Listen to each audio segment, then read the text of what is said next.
सूचना केवल हमारे विचार हैं, वित्तीय सलाह नहीं। निर्णय लेने से पहले खुद शोध करें।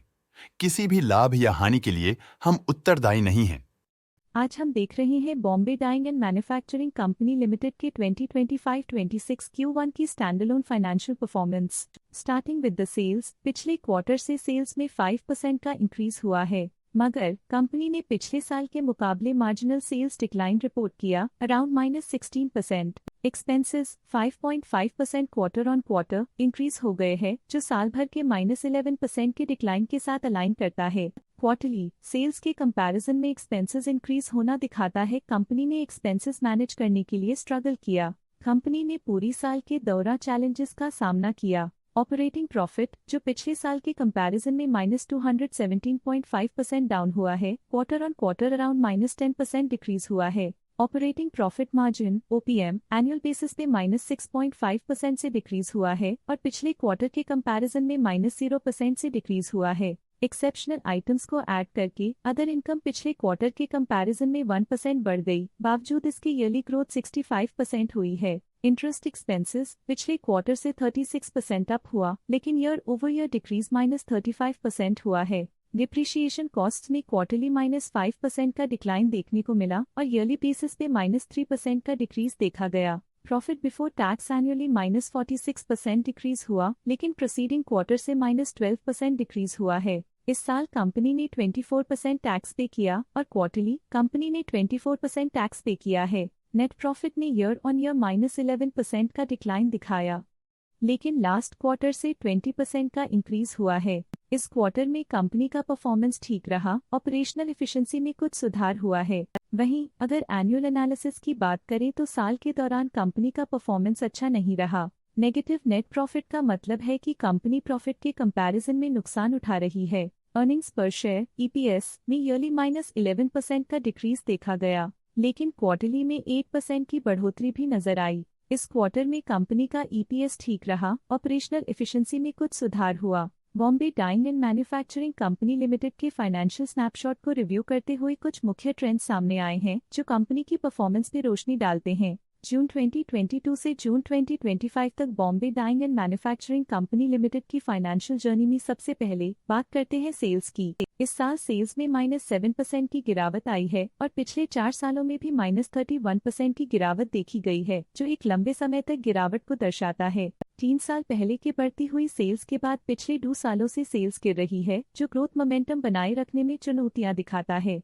अब बात करते हैं एक्सपेंसेस की। इस साल एक्सपेंसेस -5.5% घाट गए हैं और पिछले 4 सालों में -23% की कमी आई है। इस साल हालांकि एक्सपेंसेस सेल्स से थोड़ा ज्यादा बढ़े हैं, मगर ग्रोथ रेट्स का करीब होना स्टेडी ऑपरेशनल कॉस्ट को दर्शाता है। चैलेंजेस से गुजरते हुए ऑपरेटिंग प्रॉफिट ने इस साल -47.5% की डाउनटर्न देखी, जो एक ट्रेंड को कंटिन्यू करता है, पिछले 4 सालों में -137.5% की डिक्लाइन के साथ।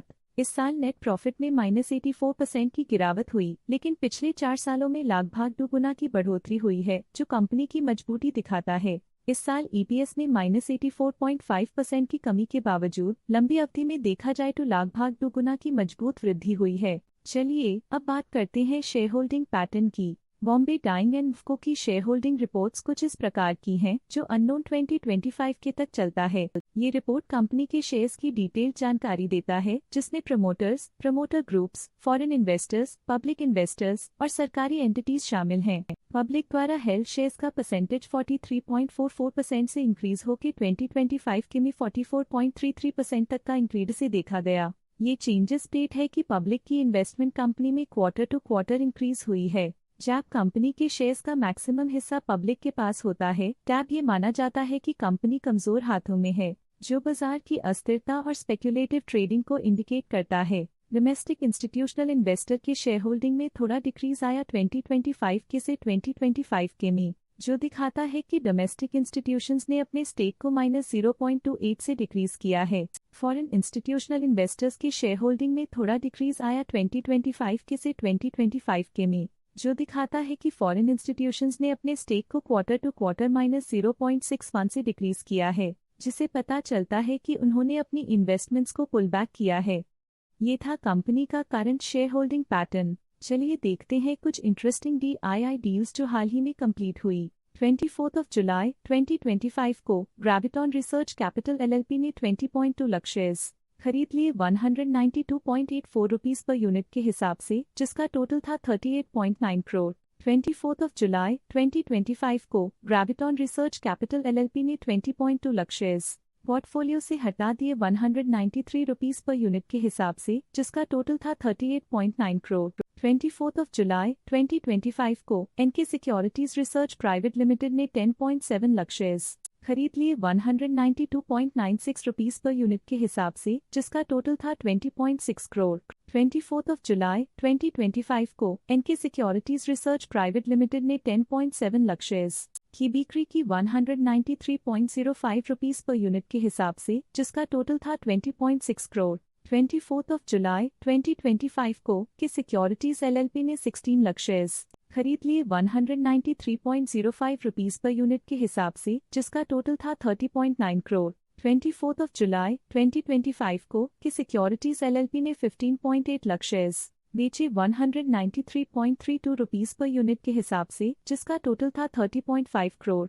23 जुलाई 2025 को आक्राया रिसर्च एलएलपी ने 14 लाख शेयर्स खरीदे 185.19 रुपीस पर यूनिट के हिसाब से, जिसका टोटल था 25.9 करोड़। आशा है कि ये DII डील्स के इनसाइट्स आपको स्टॉक मार्केट समझने में मदद करेंगी।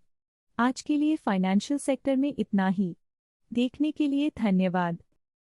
स्टॉक लेटेस्ट न्यूज अपडेट के लिए चैनल को सब्सक्राइब करें और वीडियो को लाइक एंड शेयर करें।